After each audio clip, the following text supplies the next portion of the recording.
¿Qué pasaría si te dijera que toda victoria narcisista tiene cómplices, algunos de los cuales sinceramente creen que te están ayudando? Detente un momento a pensar en eso. Es realmente algo en lo que vale la pena reflexionar. Es posible que las personas en las que confiabas, aquellas que creías estaban de tu lado, fueran en realidad quienes te estaban causando dolor, a través de una especie de trágica ceguera moral, no siempre por malicia. No eran simples espectadores. Participaban. La dura realidad es que, sin ellos, el narcisista no habría podido triunfar. No es una idea reconfortante. No pretende serlo. Preferimos creer que el mal es un problema simple, con límites claros entre los buenos y los malos. Pero la vida rara vez es tan sencilla en su despiadada complejidad. Los monstruos que habitan en el pantanoso y traicionero terreno de la traición no siempre tienen rostros horribles. A veces se disfrazan de amigos, padres o compañeros de trabajo, bien intencionados. Por eso debemos plantearnos una pregunta crucial. ¿Por qué tantas personas buenas e inteligentes participan en la crueldad? No es un recurso retórico, es un problema real, en el corazón de las relaciones humanas. Ignorarlo sería elegir la ceguera y quedar indefensos ante los verdaderos dragones que acechan en las sombras de nuestros vínculos. Recuerdo a un cliente, un hombre al que llamaremos Thomas. Su esposa, una gran encantadora sin conciencia alguna, estaba destruyendo metódicamente su vida, a pesar de que él era un hombre capaz, ingeniero, preciso en su pensamiento y honesto en su trato. Durante años, ella había estado diciendo a sus amigos, familiares e incluso a sus hijos que Thomas era inestable, propenso a arrebatos de ira y a episodios severos de depresión. Susurros y miradas preocupadas componían una brillante campaña de guerra psicológica. Lo más trágico era que la principal aliada de ella era la madre de Thomas. No tenía una madre malvada. Ella amaba de verdad a su hijo, pero era una mujer preocupada, conciliadora, ciega al mal que tenía delante, porque deseaba con desesperación creer en la bondad de las personas. La madre de Thomas escuchaba con empatía cuando su nuera la llamaba para contarle otro supuesto arrebato de su hijo. Luego llamaba a Thomas, no para acusarlo, sino con amabilidad y preocupación. ¿Estás bien, cariño? Sara está muy preocupada por ti. Quizá deberías ir a ver a alguien. Ella creía que estaba ayudando.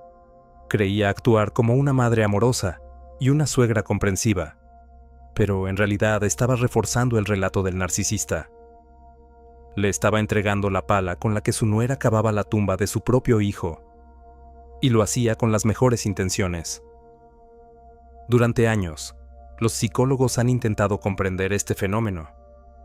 Podemos llamarlo ceguera moral, una condición en la que una persona no es capaz de reconocer las implicaciones morales de sus actos, a menudo por la influencia de personalidades fuertes o de la presión grupal.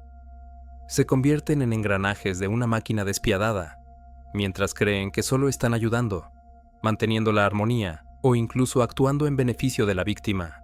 Existe una enorme presión para encajar, para aceptar el consenso. Es un instinto de supervivencia profundamente arraigado. Discrepar con el grupo siempre ha implicado el riesgo de ser expulsado, y durante la mayor parte de la historia humana, el exilio equivalía a la muerte. Y así seguimos. Porque es más fácil ignorar la horrible idea de que alguien en quien confiamos es un depredador. Aceptamos el relato que se nos presenta. Así llegamos a los dos arquetipos básicos del círculo de apoyo del narcisista. Las dos clases de personas que te dañan al asistirlo. Primero, están los colaboradores activos, quienes eligen voluntariamente y con plena conciencia ponerse del lado del abusador por celos personales, amargura o deseo de un poder prestado. Ven la brutalidad y la aprueban. Son los hermanos envidiosos de los cuentos, los Judas, que encuentran placer en el sufrimiento ajeno. Representan una amenaza, pero al menos sus intenciones son evidentes. El segundo tipo Y en muchos sentidos el más trágico es el facilitador involuntario. Esa es la madre de Thomas, la amiga que dice, solo está estresado. Haz un esfuerzo por ser más comprensiva. Es el compañero de trabajo que ve el acoso pero elige no intervenir. No los mueve la malicia, sino una mezcla de miedo, ingenuidad y un deseo paralizante de mantener la armonía. Con sus buenas intenciones, pavimentan el camino al infierno. Su traición no proviene de una decisión consciente, sino de una cobardía moral. Y, en muchos sentidos, esa traición duele más. Es la traición de alguien que debería haber sabido mejor. El refugio que creía seguro. Un ejemplo eficaz es el relato bíblico de Job. Sus amigos no lo consuelan en su dolor. Buscan justificar su sufrimiento, convencidos de que debía haber hecho algo para merecerlo. Intentan imponer orden al caos, prefiriendo la lógica del castigo divino a la simple verdad humana del sufrimiento de su amigo. Se convierten así en facilitadores involuntarios. Quiero que pienses en esto un momento. ¿Has visto alguna vez a alguien apoyarte o permanecer a tu lado mientras estabas sufriendo? ¿Qué pensabas en ese momento? ¿Sabían lo que hacían o eran ingenuos? Esa pregunta tiene una respuesta compleja. Comprenderla es esencial para entender tu propio pasado y fortalecerte para el futuro. En los próximos capítulos, revelaremos más sobre estos dos tipos de cómplices. Analizaremos sus motivaciones, su psicología y las formas específicas en que contribuyen a la agenda destructiva del narcisista. Porque entender la magnitud del daño es el requisito previo para sanar. Nadie más causó la herida. Tú estabas en el centro de este esquema. Ahora, revelaremos al primer tipo, aquellos que eligen deliberadamente apoyar al narcisista. Nos centraremos en el colaborador activo, que es, en muchos sentidos, el más inquietante. No se trata de la figura trágica que se vuelve cómplice por ingenuidad, sino de algo muy distinto. El colaborador activo es quien ve la crueldad, reconoce el juego destructivo y aún así, elige participar. Es la mano dispuesta del narcisista. Para comprender a una persona así, debes estar dispuesto a mirar al abismo. Debes aceptar que no todos encuentran difícil elegir entre el bien y el mal. Algunos corren con entusiasmo hacia los brazos de la oscuridad, impulsados por resentimientos enterrados en las mazmorras más profundas de su amargura. No es solo debilidad, es una alianza activa con el mal. Es la aceptación de lo que Carl Jung llamó la sombra, pero no para integrarla o comprenderla, sino para convertirla en un arma. No solo tienen una sombra, son la encarnación de la sombra desatada. Una de mis clientas había construido, con su esfuerzo, un pequeño negocio exitoso. No era espectacular, pero sí un testimonio de su valentía y disciplina. Creía que su amiga de toda la vida era su mayor apoyo.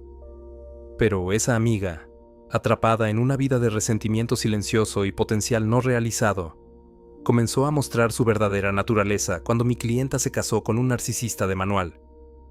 El esposo inició una campaña de desprestigio.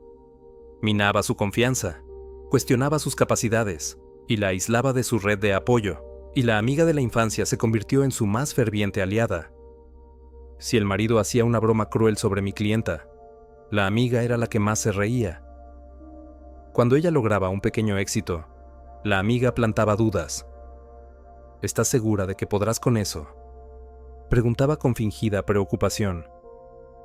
Ya sabes que te abruma fácilmente. La amiga le daba al narcisista exactamente lo que necesitaba, y lo hacía con una sonrisa. ¿Qué estaba pasando allí? Era la historia de Caín y Abel, reescrita en una cocina suburbana. La amargura insaciable de alguien incapaz de tolerar la luz ajena. La amiga no soportaba el talento ni la calma de mi clienta, porque reflejaban su propia mediocridad y cobardía. El narcisista le ofreció la oportunidad perfecta, un canal para liberar el veneno acumulado durante años. Le dio una causa, una justificación y hasta una nobleza falsa. Ella no era celosa, se decía. Estaba siendo honesta. No era cruel.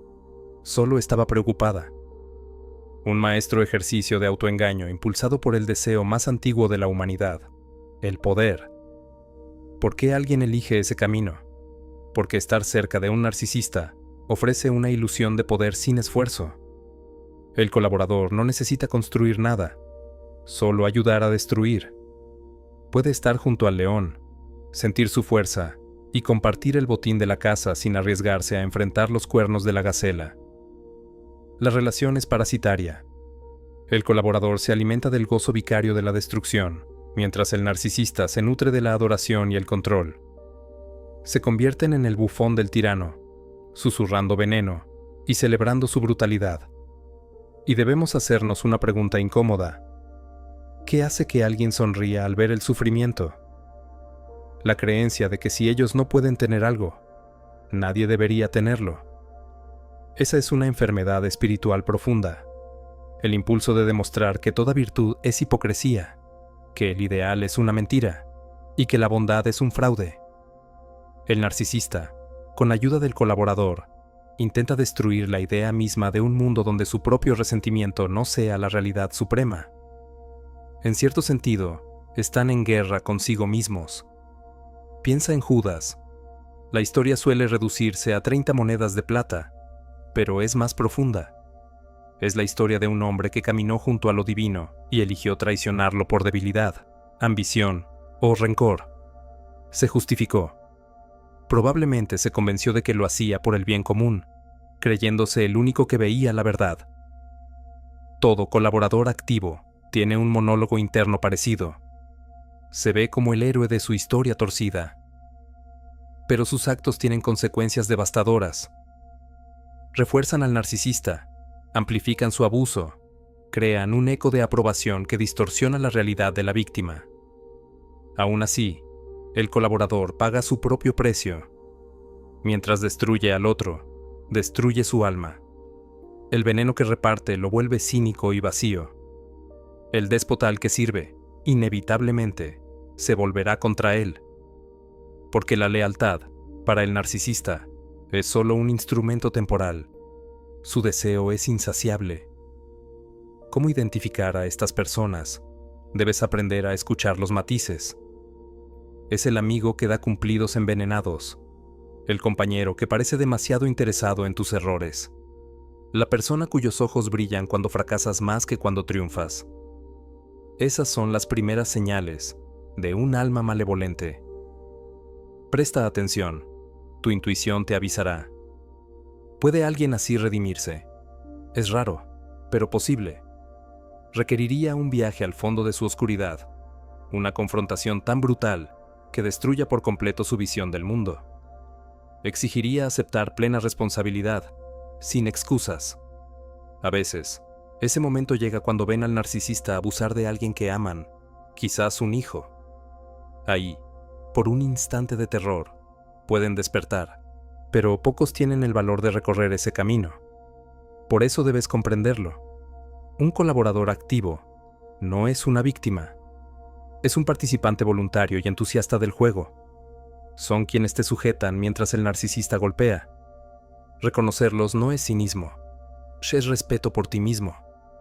Verlos y nombrarlos es el primer paso esencial para recuperar el control de tu vida y negarte a participar en un drama escrito en el infierno.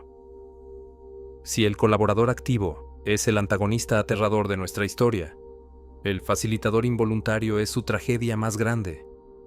Es quien no te apuñala el corazón con una daga, sino que lo cubre con una mano amable y equivocada para silenciar tus gritos. Son las personas que realmente se preocupan por ti, que te aman, pero que, por una terrible falta de valentía, terminan diseñando tu prisión. Quiero que seas brutalmente honesto contigo mismo cuando te haga esta pregunta. ¿Alguna vez has intentado justificar la crueldad de alguien solo para mantener la paz? ¿Te has convencido de que solo está pasando por un mal momento? ¿Has mordido tu lengua y tragado tu verdad? ¿Has preferido callar cuando sabías, en lo más profundo, que estabas presenciando una injusticia? Si es así, has estado al borde de convertirte en un facilitador. Has sentido la seductora atracción de evitar el conflicto, el llamado dulce pero engañoso de una paz frágil y falsa. Para entender este arquetipo, debemos mirar los mecanismos psicológicos que lo sostienen. En psicología de la personalidad, existe un rasgo básico llamado amabilidad o complacencia. Las personas con altos niveles de este rasgo suelen ser corteses, empáticas y reacias al conflicto. Son el pegamento de la cohesión social. Pero, como toda virtud, cuando se desbalancea, se convierte en un defecto. Y ser demasiado bueno puede ser desastroso. Es una empatía sin límites, una compasión desconectada de la realidad. En el fondo, es una forma extrema de cobardía moral. Una persona patológicamente complaciente es incapaz de lidiar con el desacuerdo. Teme tanto al conflicto, teme tanto perturbar la armonía superficial, que hará cualquier cosa para evitarlo, incluso sacrificarte a ti. En lugar de levantar su espada ante el dragón del caos, la ofrece como sacrificio. Y, con demasiada frecuencia, la persona sacrificada es precisamente aquella que más aman. Pienso en un padre que conocí, un hombre bueno en todos los sentidos. Amaba profundamente a su hija. El hombre con quien ella se había casado parecía, desde fuera, un profesional exitoso y carismático. Pero dentro de su hogar, era un tirano del espíritu, destruyendo poco a poco la confianza de su esposa con críticas constantes y manipulación emocional. Desesperada, la hija acudía a su padre. Le contaba sobre el control, las humillaciones, la desesperanza. ¿Y qué hacía él? Le tomaba la mano y decía: «Tranquila, él es un buen hombre. Solo tiene mucho estrés en el trabajo, no lo irrites. Intenta ser un poco más comprensiva». Ese padre no era un monstruo. Era un hombre que había hecho de ser el pacificador su identidad entera. Solo quería que todos se llevaran bien. Le aterraba tanto la idea de confrontar a su yerno, de traer conflicto al hogar, que fue incapaz de enfrentar la realidad del sufrimiento de su hija. En lugar de enfrentar la verdad terrible, eligió una ficción reconfortante. No estaba protegiendo a su hija, se estaba protegiendo a sí mismo del caos que implicaba la verdad. Prefirió su comodidad personal al bienestar de ella. Este patrón está profundamente arraigado en nuestra educación social. Desde pequeños, nos enseñan a ser educados, a no causar problemas, a priorizar la comodidad del grupo sobre nuestra propia verdad. No todo eso es malo. Sin cierto grado de amabilidad, la sociedad se desmoronaría. Pero cuando esa educación no se equilibra con una conciencia moral fuerte, se convierte en terreno fértil para el autoengaño y la permisividad. Aprendemos a confundir ser amable con ser bueno, y ese es un error fatal, porque a veces, lo más moral que se puede hacer es no ser agradable. A veces, decir una verdad dura que rompa una falsa paz es el acto más amoroso posible. ¿Y cuáles son las consecuencias de esta bondad sin juicio, de esta impotencia aprendida frente al mal? Para la víctima, son devastadoras. Puede ser la peor traición de todas. El colaborador activo es un enemigo declarado. Duele, pero al menos tiene sentido. El facilitador, en cambio, te hiere con palabras de cuidado y amor. Ese tipo de gaslighting, la manipulación bajo el disfraz del cariño, puede hacerte dudar de tu propia cordura. Empiezas a creer que tú eres quien está roto, cuando aquellos que deberían ser tu refugio te aseguran que la tormenta está solo en tu cabeza. Y entonces, estás realmente solo. El precio que paga el facilitador es la lenta erosión del alma. En el fondo, saben lo que están haciendo. La conciencia no desaparece sin dejar rastro. Susurra, insiste, punza. Les deja un tenue pero persistente sentimiento de vergüenza hacia sí mismos. Pierden fuerza moral, autoestima y, con el tiempo, integridad. Su decisión de priorizar la comodidad sobre el coraje los convierte en combustible para la maquinaria destructiva del narcisista.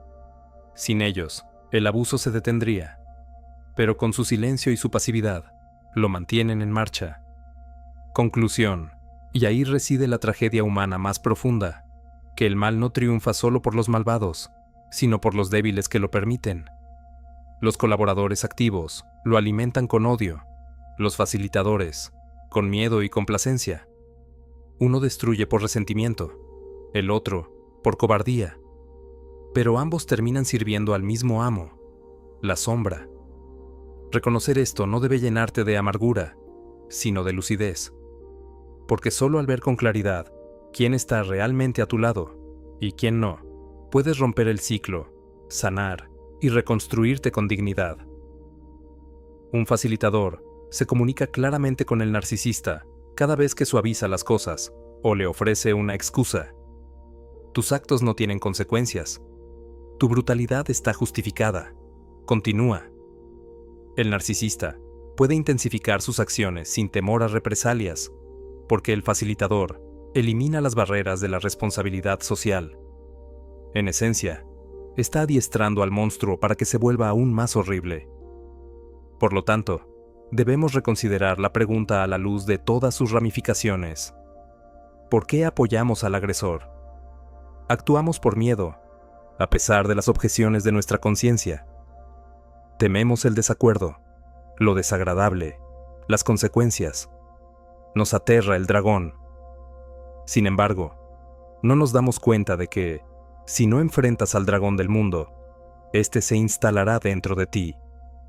Se alimentará de tu cobardía hasta devorarte, creciendo en las sombras de tus verdades no dichas.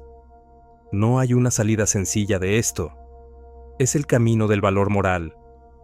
Implica aprender a establecer límites como un acto audaz de amor propio, no como un acto de hostilidad. Significa decir, no participaré en esto. Me niego a actuar como si lo que está sucediendo fuera aceptable. Significa tener el coraje de expresar la verdad, incluso si hacerlo hace temblar tu voz y destruye la apariencia de armonía. Debes tener el valor de ser la única persona en la habitación dispuesta a reconocer y señalar lo que es cierto. Es una obligación terrible. Sin embargo, la otra opción es participar en el sufrimiento.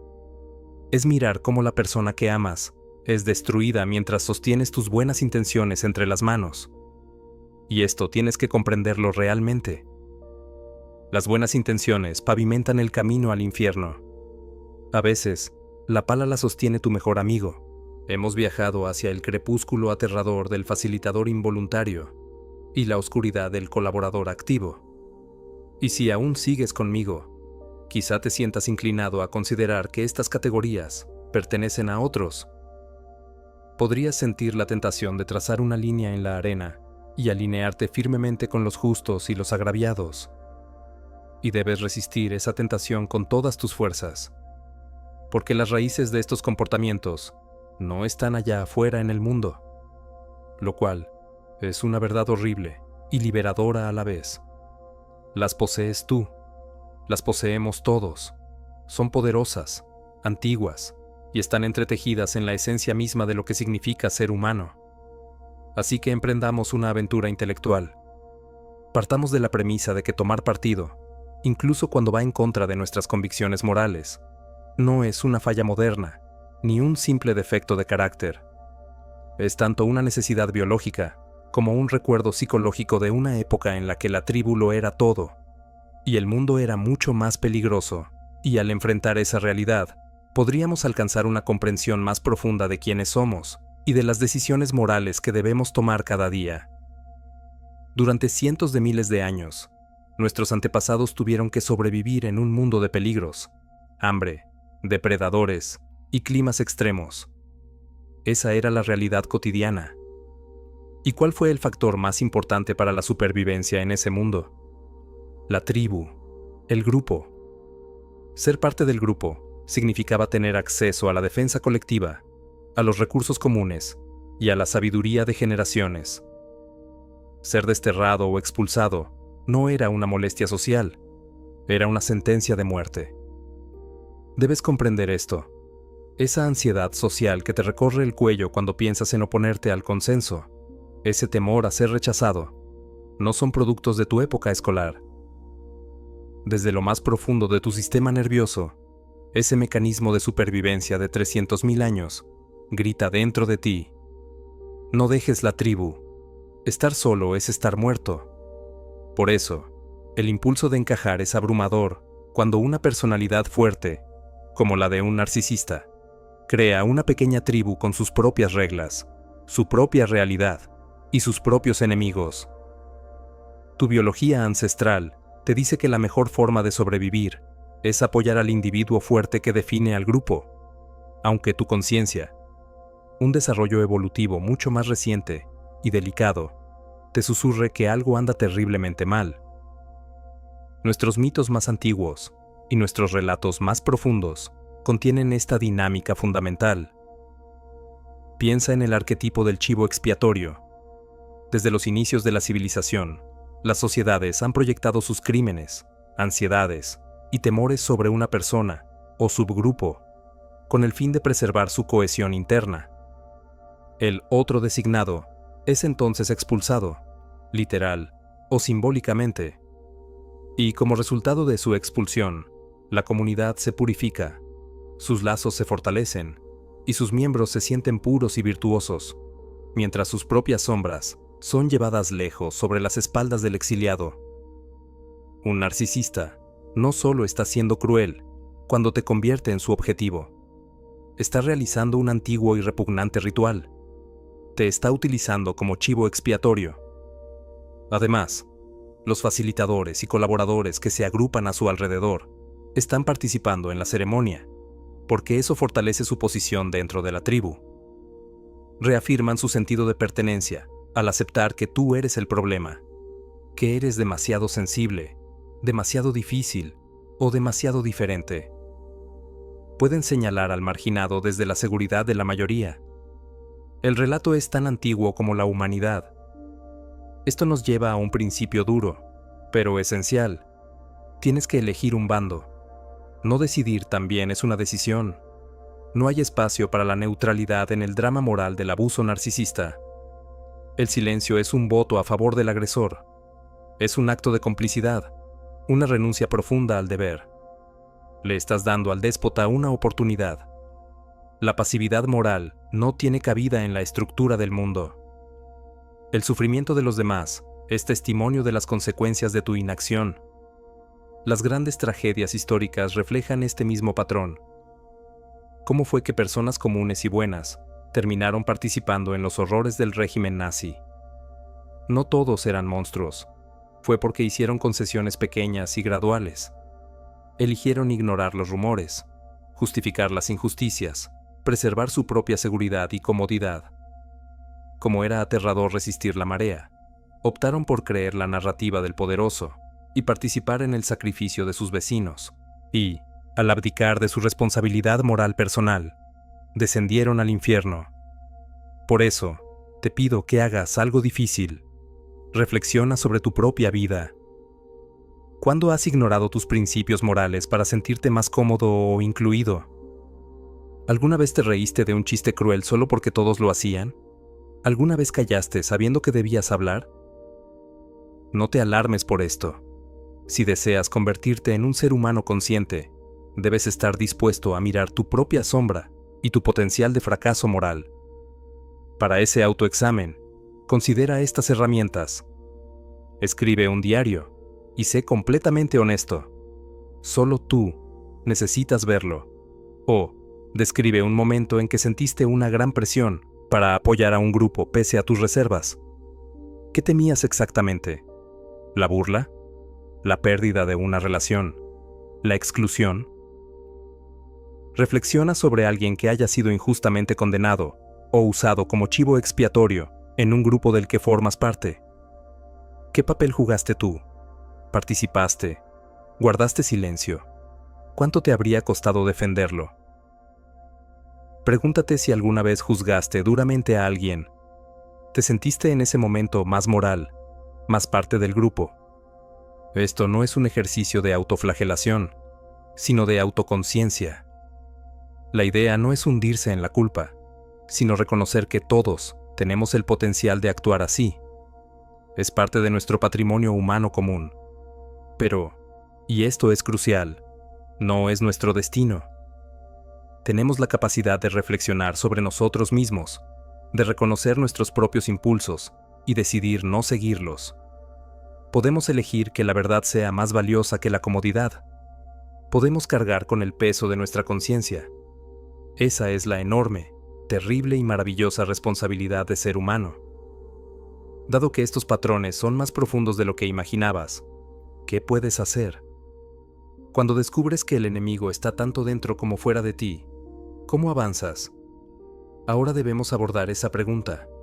¿Cómo romper el ciclo? Hemos mirado al abismo. Hemos identificado a los facilitadores y a los colaboradores.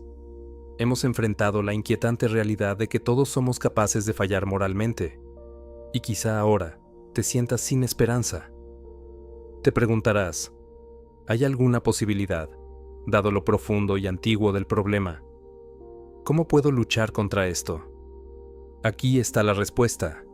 Sí. Y quiero que prestes mucha atención a esto. El primer acto de libertad es el reconocimiento. Ya no eres un títere cuando puedes ver el patrón, identificar a los jugadores y comprender la dinámica. Ya no vagarás a ciegas entre la niebla. Ha dado el primer y más importante paso fuera de la prisión. Repetir la misma historia no es inevitable. Esa es la mentira que susurran las fuerzas que quieren mantenerte encadenado. Pero debes comprender esto. El camino hacia adelante no conduce al confort. No es un sendero hacia una vida sin dificultades. Esa es una fantasía ingenua. Número. El camino hacia adelante es el camino hacia el propósito. Y no hay propósito verdadero sin dolor. El sentido nace de la aceptación voluntaria de la responsabilidad. Se forja en las llamas del coraje y la verdad. Es la recompensa que recibes por cargar el peso más grande que seas capaz de llevar. Y hacerlo de frente. Si buscas una salida fácil, este es tu punto de partida. Pero si estás listo para asumir el control de tu vida y luchar por tu alma, entonces hablemos del trabajo difícil, liberador y práctico que te espera. Este es tu camino de salida del infierno. Un facilitador o encubridor le comunica claramente al narcisista, cada vez que suaviza las cosas o inventa una excusa, el siguiente mensaje: tus actos no tienen consecuencias. Tu crueldad está justificada. Continúa. El narcisista puede escalar sus acciones sin miedo a represalias, porque el facilitador elimina las barreras de la responsabilidad social. En esencia, están entrenando al monstruo para que se vuelva aún más horrible. Por lo tanto, debemos reconsiderar la pregunta con todas sus implicaciones. ¿Por qué apoyamos al agresor? Actuamos por miedo, a pesar de las objeciones de nuestra conciencia. Tememos el conflicto, la incomodidad y las consecuencias. El dragón nos aterroriza, pero no nos damos cuenta de que si no enfrentas al dragón en el mundo exterior, él solo se mudará a vivir dentro de ti.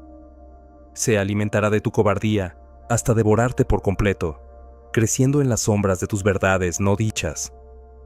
No hay una salida sencilla. Es el camino del valor moral. Significa aprender a establecer límites como un acto valiente de autoestima, no como un acto de hostilidad. Significa decir, no participaré en esto. Me niego a actuar como si lo que está ocurriendo fuera aceptable. Significa tener el coraje de decir la verdad, incluso si tu voz tiembla y destruye la apariencia de armonía. Debes tener el valor de ser la única persona en la habitación dispuesta a reconocer y nombrar lo que es verdadero. Es una carga terrible. Pero la otra opción es participar en el sufrimiento. Es mirar cómo la persona que amas es destruida mientras sostienes en tus manos las mejores intenciones. Y esto, tienes que entenderlo bien. Las buenas intenciones pavimentan el camino al infierno. A veces, la pala la sostiene tu mejor amigo. Hemos entrado en el espantoso crepúsculo del facilitador involuntario y la oscuridad del colaborador activo. Y si aún estás conmigo, puede que sientas la tentación de pensar que esas son categorías de otras personas. Quizás quieras trazar una línea en la arena y alinearte firmemente con los justos y los agraviados. Pero debes resistir esa tentación con todas tus fuerzas. Porque las raíces de estos comportamientos no están fuera, en el mundo. Y eso es, a la vez, una verdad terrible y liberadora. Tú las poses. Todos las poseemos. Son fuertes, antiguas, y están entretejidas en lo más profundo de lo que significa ser humano. Así que emprendamos un viaje intelectual. Comencemos con la premisa de que elegir un bando, especialmente cuando va en contra de nuestras convicciones morales, no es una falla moderna, ni un defecto de carácter. Es tanto una necesidad biológica como un recuerdo psicológico de una época en la que la tribu lo era todo, y el mundo era mucho más peligroso. Y después de enfrentar esa realidad, quizás logremos una comprensión más profunda de quiénes somos y de las decisiones morales que debemos tomar cada día. Durante cientos de miles de años, nuestros antepasados soportaron un mundo de peligros, hambre, depredadores y clima extremo. Esa era la realidad cotidiana. ¿Y cuál era el factor más importante para sobrevivir en ese mundo? La tribu. El grupo lo era todo. Ser parte del grupo significaba tener acceso a la defensa colectiva, a recursos comunes y a generaciones de sabiduría acumulada. Ser expulsado o desterrado no era una molestia social, era una sentencia de muerte. Debes comprenderlo. La ansiedad social que te recorre la nuca cuando piensas en discrepar del consenso, ese temor a ser rechazado, no proviene de la secundaria. Proviene de las profundidades de tu sistema nervioso, de un mecanismo de supervivencia de 300.000 años que te grita: no abandones la tribu. Estar solo es morir. Por eso, el impulso de encajar se vuelve abrumador cuando una personalidad fuerte, como la de un narcisista, crea una pequeña tribu con sus propias reglas, su propia realidad y sus propios enemigos. Tu biología ancestral te dice que la mejor forma de sobrevivir es apoyar al individuo poderoso que define al grupo, aunque tu conciencia, una creación mucho más reciente y frágil de la evolución, te susurre que algo anda muy mal. Nuestros mitos más antiguos y relatos más profundos contienen esta dinámica esencial. Piensa en el arquetipo del chivo expiatorio. Desde el inicio de la civilización, las sociedades han proyectado sus crímenes, ansiedades y miedos sobre una sola persona o subgrupo, para preservar su cohesión interna. Ese otro designado es luego expulsado, literal o simbólicamente, y como resultado de su expulsión, la comunidad se siente purificada, sus lazos se fortalecen y sus miembros se creen puros y virtuosos, mientras sus sombras son llevadas lejos por el exiliado. Un narcisista no solo está siendo cruel cuando te convierte en su objetivo, está realizando un ritual antiguo y repulsivo, te está usando como chivo expiatorio, y los facilitadores y colaboradores que se aglomeran a su alrededor participan en esa ceremonia, porque refuerza su posición dentro de la tribu. Afirman su sentido de pertenencia al señalarte como el problema, demasiado sensible, demasiado complicado, o cualquier otra etiqueta. Pueden señalarte desde la seguridad de la mayoría. Esta historia es tan antigua como la humanidad. Esto nos lleva a un principio duro pero esencial. Tienes que elegir un bando. No decidir también es una decisión. No hay espacio para la neutralidad en el drama moral del abuso narcisista. El silencio es un voto a favor del agresor. Es un acto de complicidad, una renuncia profunda al deber moral. Le estás dando al déspota una oportunidad. La pasividad moral no tiene cabida en el orden del mundo. El sufrimiento de los demás es el testimonio de las consecuencias de tu inacción. Los grandes desastres históricos muestran este patrón. ¿Cómo terminaron los alemanes comunes? Gente buena, participando en las atrocidades del régimen nazi. No todos eran monstruos. Fue porque hicieron pequeñas concesiones, una tras otra. Eligieron ignorar los rumores, justificar las injusticias, preservar su comodidad y su seguridad. Porque era aterrador resistirse a la marea, eligieron creer la narrativa del poderoso y participar en la persecución de sus vecinos. Así, al abdicar de su responsabilidad moral individual, descendieron al infierno. Por eso te pido que hagas algo difícil. Reflexiona sobre tu propia vida. ¿Cuándo ignoraste tus principios morales para sentirte más cómodo o aceptado? ¿Alguna vez te reíste de un chiste cruel solo porque los demás lo hicieron? ¿Guardaste silencio cuando sabías que debías hablar? No te asustes. Si deseas convertirte en un ser humano consciente, debes estar dispuesto a mirar tu propia sombra y tu capacidad de fallar moralmente. Empieza con esto. Lleva un diario y sé honesto. Nadie más tiene que verlo. Ejercicio 1. Describe un momento en el que sentiste una fuerte presión para apoyar a un grupo, a pesar de tus dudas. ¿Qué temías exactamente? ¿El ridículo? ¿Perder una relación? ¿Ser excluido? Ejercicio 2. Piensa en alguien que haya sido injustamente condenado o convertido en chivo expiatorio dentro de un grupo al que perteneces. ¿Cómo encajaste tú en esa dinámica? ¿Participaste? ¿Guardaste silencio? ¿Cuánto te habría costado defender a esa persona? Ejercicio 3. ¿Has juzgado duramente a alguien más? Sé honesto. ¿Te sentiste más virtuoso, más aceptado, más parte del grupo en ese momento? Esto no es un ejercicio de autoflagelación, sino de autoconciencia. La idea es reconocer que todos tenemos la capacidad de actuar así, no ahogarnos en culpa. Es parte de nuestra herencia humana común. Pero, y esto es crucial, no es nuestro destino. A diferencia de cualquier otro ser vivo, tenemos la capacidad de reflexionar sobre nosotros mismos, reconocer nuestros impulsos y decidir no seguirlos. Podemos decidir que la honestidad vale más que la aceptación y que la verdad vale más que la comodidad. Podemos elegir cargar con el peso de nuestra conciencia. Esa es la terrible, enorme y maravillosa responsabilidad de ser humano.